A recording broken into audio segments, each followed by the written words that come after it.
At the spring festival, I discovered something impossible. I'm secretly magical. Nobody in the village knows about my powers. I only found out a few days earlier and decided to keep it to myself. It happened in the bakery. A small piece of cake sat on the counter, and it wasn't nearly enough for me. I wanted more, so I touched it with my finger, and it grew larger right before my eyes. After I enlarged the cake, I tested the magic on other things: a loose stone, a scrap of metal, objects people had thrown away. I needed to be sure I wasn't imagining things. Then disaster struck at the festival. A drunk stumbled into the food table, and everything spilled onto the ground. Pigs and other animals jumped in and began to eat the feast. Most of the food was ruined and could no longer be served to people. A few dishes survived, but hardly enough for the whole crowd. I slipped into the kitchen, and when no one was watching, I took a single fish, made it larger, and placed it on a clean plate.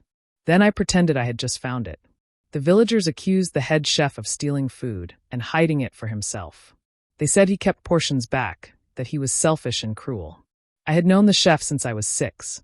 I knew how his pride worked. I did not reveal my power. I let the chef suffer the gossip, believing he would learn something from the shame and that his wound would teach him to change. That night we lit a huge bonfire for the spring rituals. The flames towered, and the village gathered to speak about measures and promises for the coming year. Nobody understood what was happening, not even me.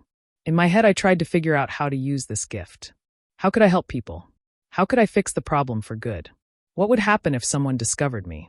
Would they fear me? Would they worship me? Or would I find enemies with power of their own? And would we fight until the last days? Maybe I should do nothing. How can I show the world these powers?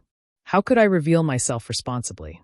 I thought of making small things to sell, cutting cubes from cheap materials and turning them into infinite cubes. I would keep quiet, sell them at a fair price, and quietly build a stack of wealth. With money I could finally act, quietly help, and without the community knowing who I really was or fearing me.